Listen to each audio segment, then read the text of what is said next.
Olá a todos! Sejam bem-vindos à apresentação do meu trabalho de História e Geografia. Hoje irei tratar de um assunto muito importante para todos nós, brasileiros e brasileiras: a Proclamação da República e como isso aconteceu.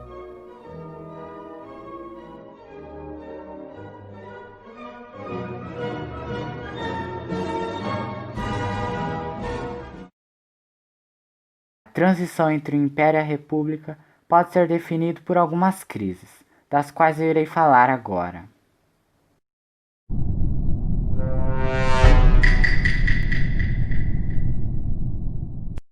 Antes de tudo, é necessário se ter em mente que o Brasil Império era um estado católico e que a Igreja tinha muita influência dentro do país, sendo que a maioria esmagadora dos brasileiros, sejam pobres ou da elite, era católica. Portanto, para Dom Pedro II, ter apoio da Igreja era fundamental para que o povo o apoiasse.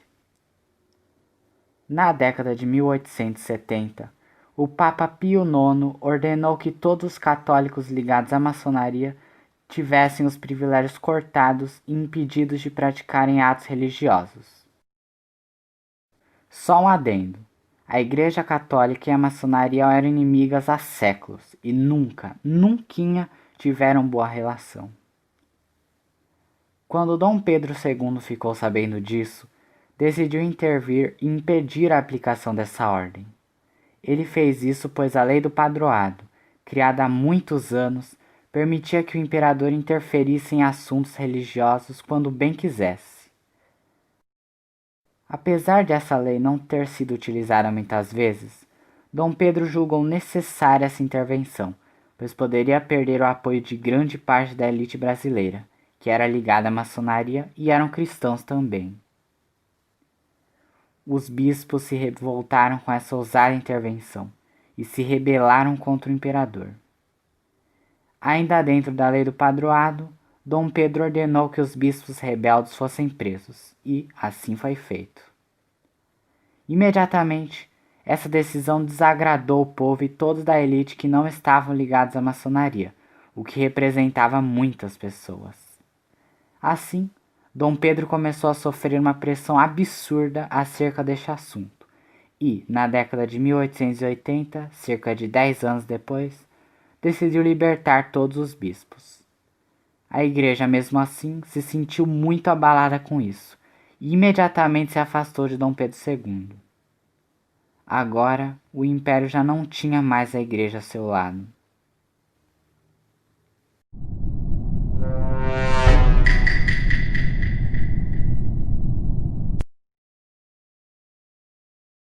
A Guerra do Paraguai havia terminado.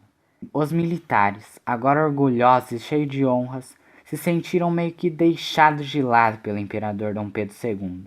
Ele não deu grandes honrarias, não aumentou o soldo dos militares ou nem mesmo deu mais influência política para eles. Além de tudo isso, a Guerra do Paraguai foi extremamente custosa para o Brasil, deixando para o governo dívidas externas com a Europa gigantescas. Mas antes de continuar, gostaria de falar um pouco sobre o positivismo. Essa corrente de pensamentos foi criada pelo francês Auguste Comte. Era republicana e pregava que constantes mudanças eram necessárias para que o país funcionasse corretamente. Além disso, era descrito que o povo não poderia participar de jeito nenhum da revolução, e era responsabilidade da elite promover essas mudanças, principalmente os soldados. Entre os militares, esse movimento se popularizou rapidamente, e muitos começaram a apoiar a ideia de um governo sob o sistema republicano. Agora, continuando. Após as ideias republicanas se popularizarem, foi criado um jornal chamado A Federação, e tinha como principal objetivo apoiar e incentivar os pensamentos republicanos. Nesse jornal, muitos militares começaram a dar declarações a favor da criação de um novo governo, contra o atual império. Dom Pedro se sentiu ameaçado e censurou o jornal imediatamente, além de criar uma nova lei que impedia os militares de demonstrarem suas opiniões políticas de forma pública. Os militares, é claro, se sentiram mais ofendidos do que nunca. Mas, dentre todos os militares, um decidiu desobedecer às ordens do imperador, e esse era Deodoro da Fonseca. Deodoro era o presidente da província do Rio Grande do Sul, além de exercer seu cargo de marechal dentro das Forças Armadas, é claro. Assim, decidiu que não iria punir nenhum militar que demonstrasse apoio à nova república, desobedecendo à lei de Dom Pedro.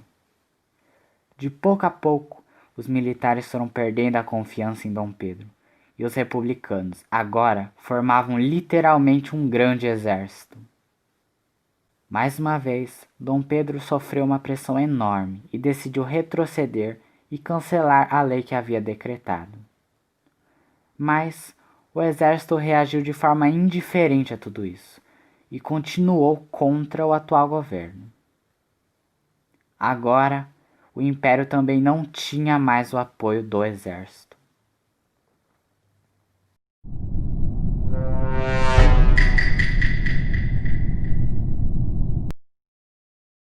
Nesse ponto, Dom Pedro se sentiu desesperado. Visando reconquistar o apoio da elite, restringiu o direito ao voto ainda mais, aumentando o poder político da elite, que representava pouco menos de 1% da população brasileira. Essa lei era chamada de Saraiva, e aumentou a renda mínima necessária para ter direito ao voto, além de tornar necessária a alfabetização do eleitor. Mais uma vez, foi uma tentativa sem sucesso. Mas antes de entrarmos nos finalmente da proclamação da República, é preciso ressaltar que o Brasil sofria uma imensa pressão por parte dos países europeus, principalmente da Inglaterra, para que a escravidão dos negros fosse abolida, pois isso representava um atraso imenso na sociedade brasileira. Dentro desse contexto, o governo imperial decidiu assinar uma lei que acabaria definitivamente com a escravidão e traria liberdade ao povo negro. Essa lei se chamou Lei Áurea e foi assinada pela filha de Dom Pedro, Princesa Isabel, em 1888. O fim da escravidão causou muita revolta entre a elite econômica brasileira, os cafeicultores.